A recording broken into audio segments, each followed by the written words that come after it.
Today we are having a look at the DC Direct, Batman Arkham Asylum, the Joker, and Scarface.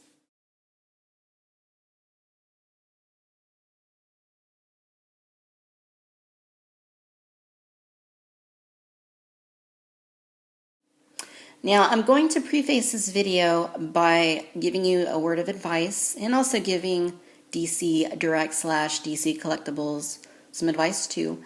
First of all, to all you viewers, just a heads up, if you're like me, you probably buy figures and, you have so many already that are opened and whatever on display.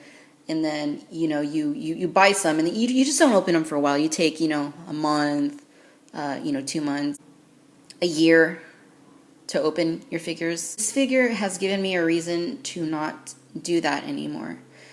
Basically, I want to let you know that if you get a figure, open it within the time frame that you can exchange it if need be. And let me show you what I'm trying to get at here, and then you'll see what my advice for DC Direct / DC Collectables, whatever they're calling themselves these days, is. So Joker, he looks great, doesn't he? He looks awesome. Awesome face.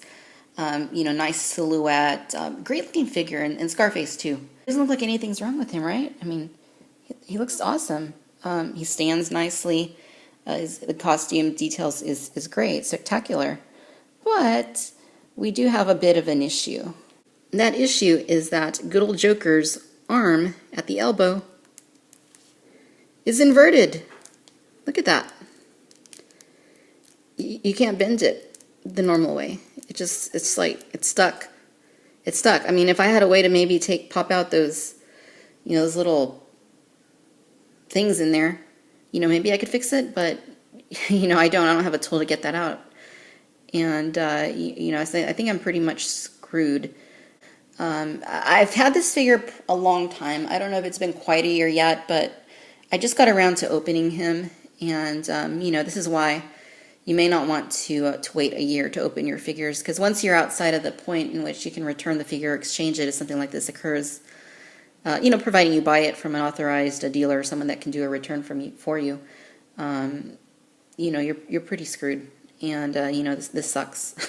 I mean, I care. Obviously, I love action figures. That's why I have a channel where I review action figures and toys and collectibles for you, because I enjoy doing it. No other reason. This is what happened in this instance. So, no bueno.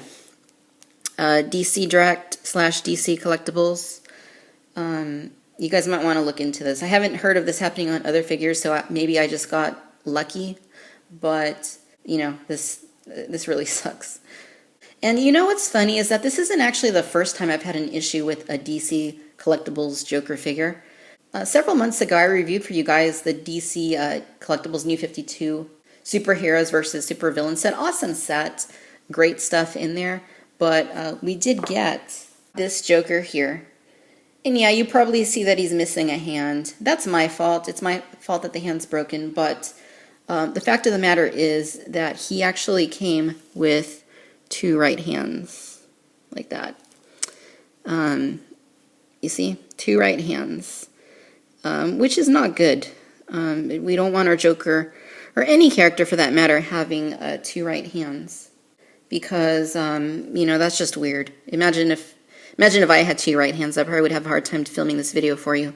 But the case in point being that there's some issues when it comes to Joker figures at DC Collectables. So, you guys, I don't know what's going on. I don't know if it's QC or what, but yeah, definitely check into this and definitely make sure this doesn't happen to other people. When I first discovered that this was the issue, I bought this set on Amazon. And, Amazon is always great about doing exchanges or returns. I actually approached, because I didn't want to exchange the whole set. It had 6 or 7 figures in it. I contacted DC Collectables through email, their customer service department. And they basically told me that I would need to go through whoever I bought it. And I told them, well, hey, that I understand, and I'm sure Amazon will be accommodating about it, because they always are. But, you guys manufacture this. I kind of feel like maybe, you can just swap out this figure for me, no problem. They didn't want to do it, and they actually really weren't helpful in the customer service regard. when I asked, they actually told me that I could contact their manufacturer. Despite the fact that they are essentially the manufacturer, I guess, they have a vendor that actually makes the physical figure itself. They told me to contact them, and I looked into it, and they ended up being an overseas company somewhere in Asia.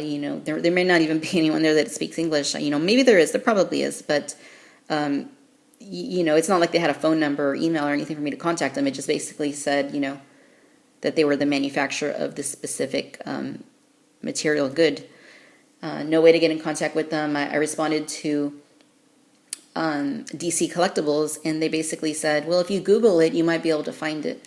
And, I don't know. To me, that's not great service. I've worked in customer service in the past, and, if it's your item, I think you pretty much have an obligation to fix it. But, that's why I have a Joker with 2 right hands. Well, actually, he has no hand. Basically, I broke it when I was trying to remove it. But, it is what it is. Anyhow, excuse the rant. I'm just a little bit disappointed about this. In any case, Joker here's a really nice figure. He looks great.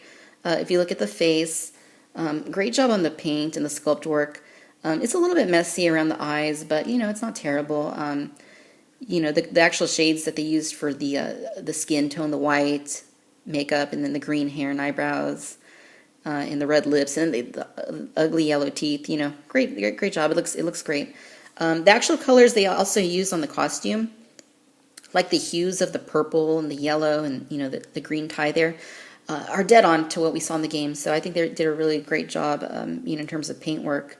And again, the sculpt is great. I really like the silhouette. He's very lanky, very Joker-y, and I don't have any complaints about that whatsoever. Really nice costume.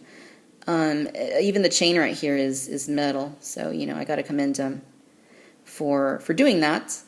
In the way of articulation, Joker's going to have a ball joint here at the head. He has ball joints here at the shoulders. He has bends at the elbows. He has rotations at the wrists.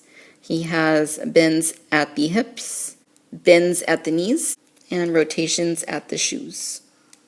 In the way of accessories, you can't really call this an accessory. It's an actual figure, which is nice. I'm glad they decided to bundle something like Scarface in there with Joker. This is great because they wouldn't have sold him alone, I don't think.